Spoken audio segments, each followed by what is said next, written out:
Hello, and once again, thank you for joining me. Tonight, we have a story written by yours truly, entitled Flatline.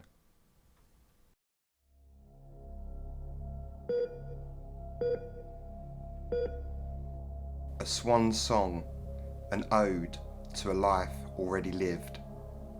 A final pulse, a tick of finality. An ember slowly dying within the flames of forever. It is the noise of a passing moment. It is the sound of a fleeting goodbye. And it is the last sound that many of them will hear. For them, it is fleeting. For them, it is a drip within a puddle, a mere second that precedes the eternal silence. But for me, there is no release from its unyielding pierce, and for me, it can never be unheard. It echoes, it pulses, it repeats, and it burns, and it follows me into my sleep every single night. We are powerless to the sands of time. Some nights, when I am there, I begin to wonder, why even bother? Every action is meaningless, every fight ends in failure, and ultimately, despite our protests, despite all of the energy that we could possibly muster, despite our pleas, despite our bargaining, despite our denial, the turn at the end of our road is always the same, and it is this fault which lingers during the early hours of the morning. A beautiful picture, a cleverly woven plot, a sweet song, a kiss from our lover, or a hug from our partner, the beauty within a night sky, or the indescribable smell of freshly fallen rain in the morning, the little moments within our life, those perfect little moments, eventually, those special memories, those instances of beauty, they all decay into ash, and eventually, only the sweet kiss of darkness remains. And as I gaze out upon the old, as I gaze out upon the decrepit, out into a sea of death, into a never-ending black and deep ocean of frailty, I question the motivations of my actions. Thankfully, the fault rarely ever lasts. They had been dying. So far, nobody could work out why. At first, it was just the one, and who would question just the one death? They were old, they were in a hospital, they were at their end. Somebody in such a situation is invisible. Nobody wants to look too hard into the faceless face of our own mortality. So, they naturally done what people naturally do. They looked away. Anywhere else, anywhere but there. It was ironic, really, for a group of professionals who must confront the fragile nature of our existence on a daily basis. They all seemed so squeamish to actually turn their heads. It was easier to call time. It was easier to just continue. The second, however, was not so easy to ignore. And then the third, and then the fourth. And by the fifth, the problem was not one that could easily be explained. Each had suddenly died, and each were in what could be considered stable conditions. An autopsy would later rule death by asphyxiation, but each had been receiving oxygen at the time of their death, which inevitably raised the question, how could one suffocate when supplied with oxygen? They all questioned, they all pondered, and they all done what logical people do. They thought. They thought of the reason, they thought of the cause, and they thought of what could be done. They thought, and they thought, and then they thought some more. But me, however, I simply continued. Thinking was a game for another. I was a creature of action, and action was what I intended as I stood drinking my coffee, preparing for another night on the wards. Action is all that matters. It was my first night in this hospital. I'd spent a few days across town a week or so prior, right up until I was brought to this location. They were short-staffed, they were overworked, they needed assistance. The place was essentially running with a skeleton crew, so it was clear that my expertise were required. Setting my coffee down, I exhaled heavily at the thought of yet another long night. At least I'm making a difference. I did not have time to linger on my thoughts as another doctor entered the break room and took a seat across from me. First night tonight, I take it? He smiled, pulling his chair into the table as he sat. You just have that look on your face. Smiling, I took a last look down at my empty cup and then across at the young man in front of me. He looked to be in his 20s, probably just out of medical school. I had come to recognise the type. They all seemed so fresh. Their eyes were always so wide, uncracked and unstrained from the years of turmoil. Their cheeks, they were always so pure, never tightened apart from an odd smile. Hell, they still actually had the luxury of smiling at this point. They were untainted, they were pristine, they were pure, they were clean. They had yet to see the breath escape another, the oddly unforgettable experience of watching the life drain perfectly from a human being. They still had hope, and they still thought that they could prevent the unpreventable. His cheeks tightened into another welcoming smile as he waited for me to respond. It always feels like the first. He chuckled slightly at my response. I guess that is one thing that school never really prepares you for, right? The debilitating exhaustion. I mean, I thought preclinical really took it out of you, you know? Little did I know that I would be existing on coffee once school was over. If they had told me that at the start, if they had told me just how dead I would feel, then maybe, just maybe, I may have questioned whether the debt was really worth it. I again glanced down at my empty cup. But still, he continued, we are all here for the same reason, right? To do some good? I laughed slightly at his comment. Yes, we are. He smiled again and nodded slightly. So, if you don't mind me asking, what do you make of all of this? Do not let him see how much this gets to you. Of what? Of these deaths, or more precisely, the situation surrounding them. I mean, I haven't heard of anything like this before. What do you make of all of this? A virus? Some kind of parasite? I've spent some time thinking about it, and I really could not put my finger on it. Time slowed as my brain searched for an answer. It's funny, really. All the books that they have us read, all of the lessons, all of the information, the knowledge, the tutoring, none of it really matters when you're out here, out in the real world, out here faced with a real problem. So, what do you make of it? You seem like you've seen it all at this point. Again, I smiled a cracked smile, my cheeks straining under the weight of the years as his words sank in.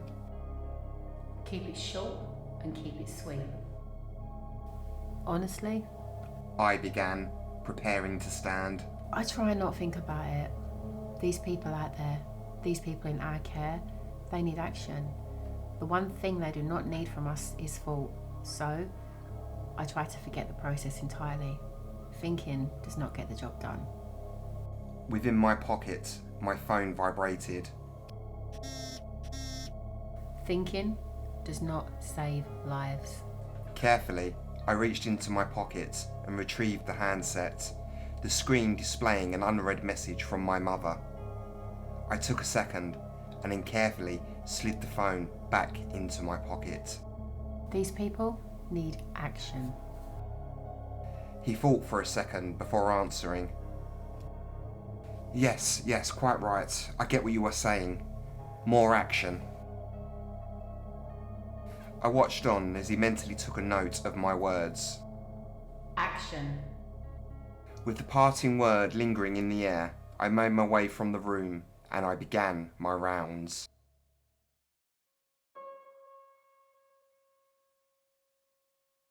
As the time passed by and the hour moved into the early morning, I began to wonder to myself as to where exactly the line blurred between patient and doctor.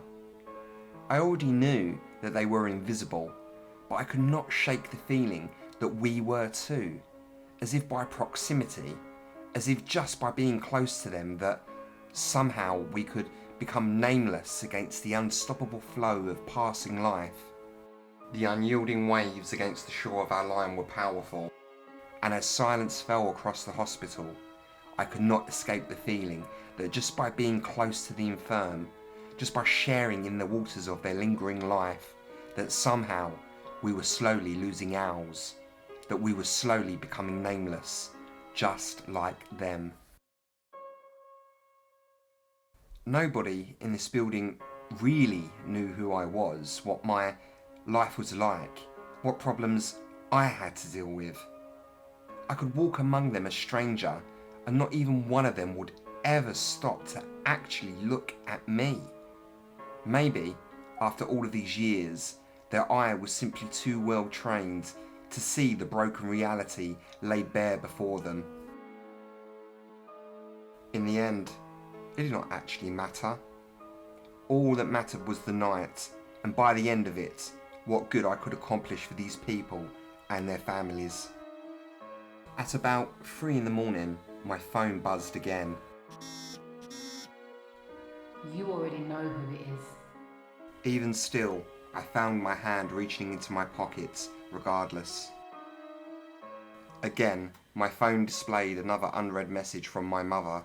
More words left unspoken. Without another thought, I pushed the phone back into my pocket and moved into my next room.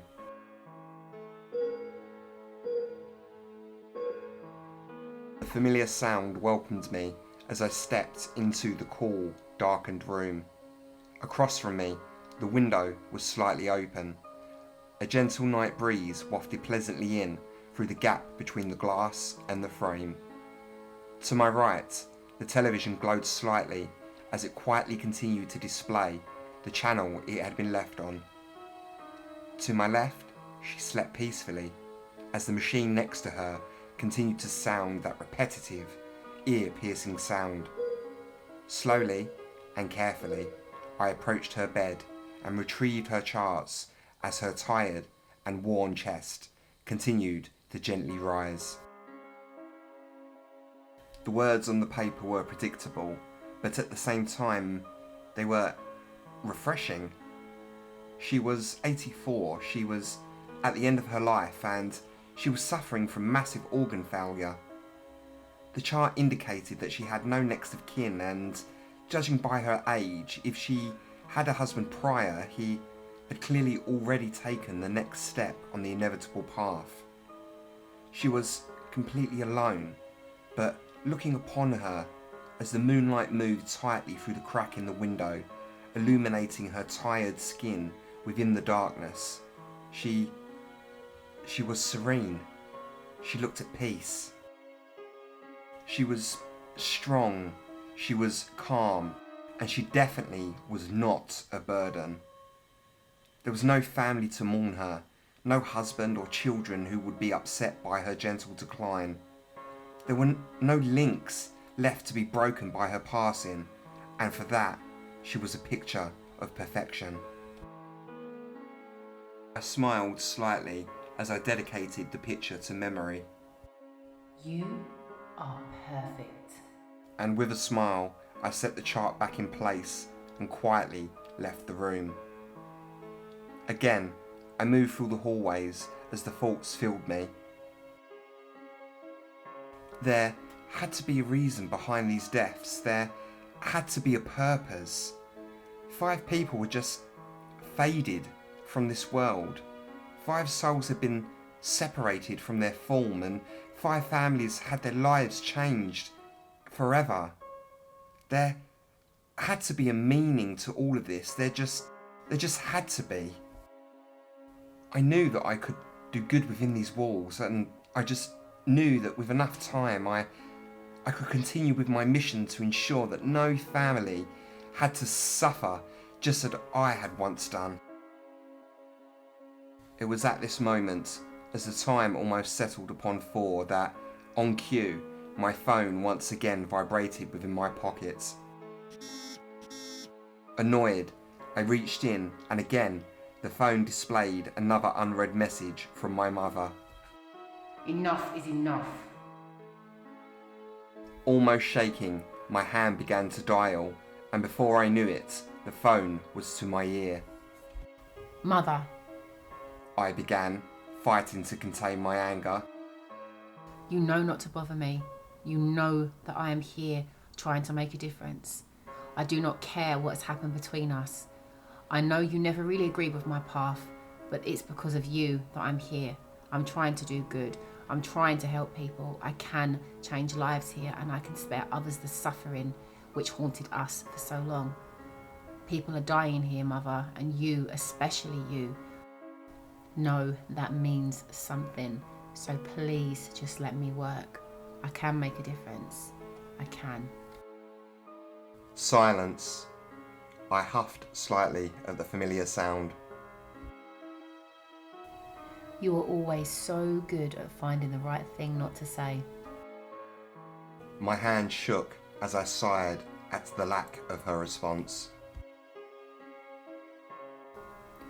One day, you will see that what I do matters. And with a move of my arm, the problem of my mother disappeared into a welcoming silence. She always had a way of getting under the skin. She never approved of my path in life. Never. She was always so judgmental, always so knowing. She was a proud woman, a woman that knew her own mind, and through the years she had never been shy to let me know when she disagreed with me, even if that meant never saying a word. She was good like that. She could tell you just how much of a failure you were without ever uttering a single sentence. Annoyed, I placed the phone back into my pocket and allowed myself a second to regain my composure. After a few moments, my attention turned to my watch. It's almost 4:30. I knew that eventually the morning staff would be clocking in, and soon my night would be over. With only 2 more visits left to make on my rounds, I knew that the time had come to finish my job for the night. The next visit was a gentleman in his 70s, again, no next of kin. He was completely and utterly untangled from the web of the world around with him. He also did not have long left, so I whispered a silent comfort and left his room undisturbed. I always found it best that way. In those moments, these people do not need any distraction from the journey in front of them, especially not from me. They had lived their lives, they were proud, they were strong, and they were ready. All their commitments had been settled, and not a single ounce of pain would be left for those around of them. In those last perfect moments, they were heroes. As what little time that remained of my rounds almost came to an end, I inched into the final room and breathed in the environment.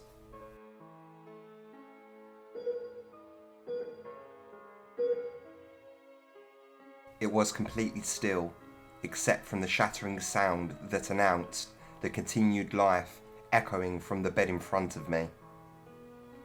I briefly studied the machine as the tight, sticky darkness of the room fell perfectly around of me. Vitals were fine, oxygen, heartbeats, all normal. Carefully, I moved towards the end of the bed and retrieved the chart. A 72-year-old male, inoperable cancer, terminal. His next of kin was littered with an itinerary of names, ranging from what I guessed to be his children, right through to his poor, suffering wife. I quietly placed the chart back and moved slowly towards the head of his bed. It's time to make a difference. I took a moment to gaze upon him as his chest continued to rise, aided by the mask on his face. It was there. It had always been there. From deep within me, the recollection pushed nicely in, encasing my mind in its horrible but meaningful grip. He may have had a different face. He may have had a different life. He may have loved and lost differently within his years, but in that moment, as the machine continued to beep beside me, in that moment, he was most definitely my mother. His eyes barely moved as I gently pulled the pillow from beneath his head and carefully removed the oxygen mask from his lips. I know what you would leave behind if it wasn't for me. Here it comes. In a flash, I brought the pillow down across his features and held firm as his arms limply attempted a protest. He floundered slightly, almost knocking a tray beside him, but I held firm as images of my mother filled my mind. As the life left his body and the perfect moment bled into focus, another image moved into my mind. It was the image of the last day, the day that I had chosen to free myself from the shackles that she had insisted upon me.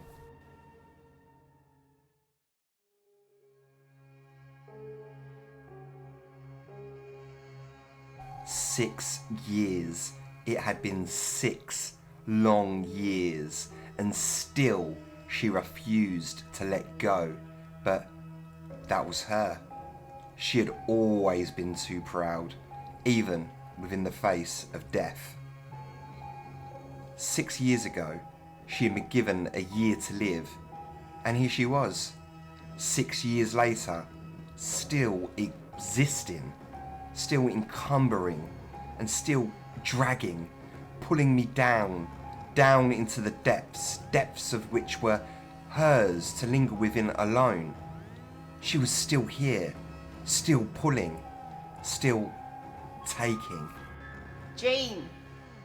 She croaked, calling for my attention from the room upstairs. Jean, I need you! She needs me. She will always need me, and that will never change. She should have been gone 6 years ago, but she persisted. Her presence had become an anchor around my life, and she would always make her cancer my own. Reluctantly, I rose to my feet and made my way up the stairs.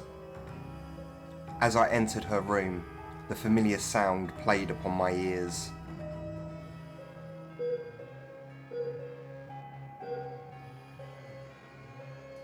Jean! She continued, weakly as I came into the room. Pain is killing me. Turn me over. I sighed slightly and moved towards her, placing my arms around her body as I prepared to roll her over on the mattress.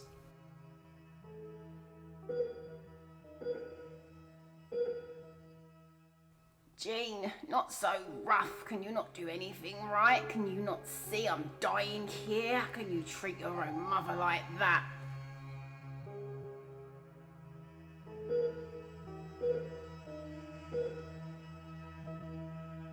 She continued to talk.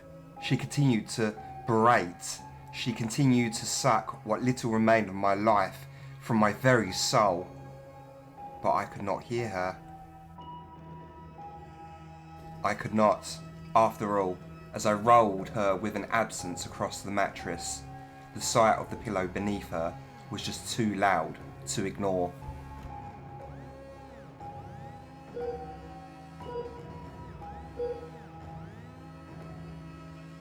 It was there, and it had always been there. The answer.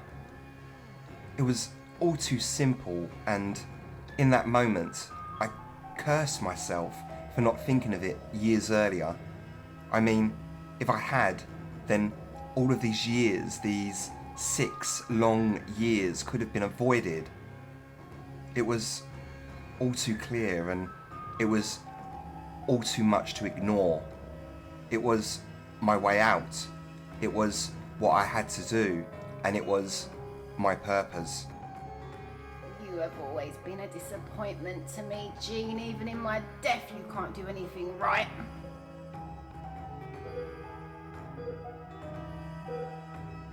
She continued to speak, completely unaware of just how wrong she was. The pillow was so soft in my hand, and it was exactly what my life had been missing. The smile did not leave my lips as it moved, and with a move of my arm, the problem of my mother disappeared into welcoming silence. Release. In that moment, I heard the silence. I heard the peace. I heard the possibility.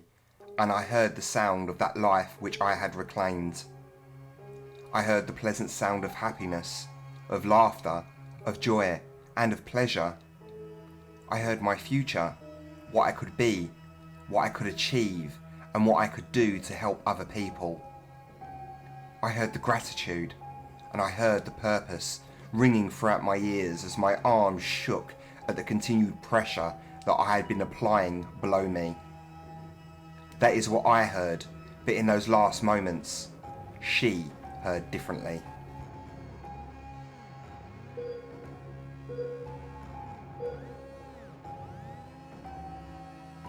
A swan song, an ode to a life already lived, a final pulse, a tick of finality, an ember slowly dying within the flames of forever. It was the noise of a passing moment, the sound of a final goodbye, and it was the last sound that she would ever hear.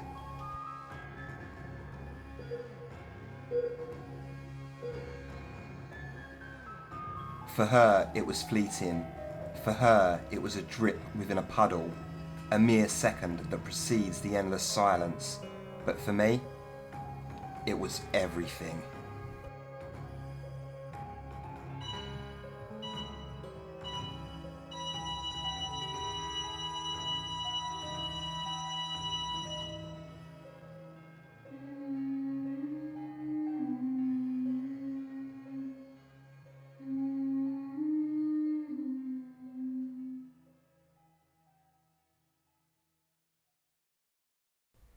Once again, that was Flatline, a story written by yours truly. I wrote that story on Friday night, and it was the first story which I've wrote for probably over 4 months now. The last one being Before Your Eyes, which I submitted to That Haunted Show. I was actually very fortunate as well to have my beautiful, amazing wife featured on the video. She provided vocal work for the protagonist and also the mother, which I think she done a very good job on. you're probably going to see her about in the future, and hopefully I get more stories written in the future. But until the next video, remember, there is more than shadow beyond the light.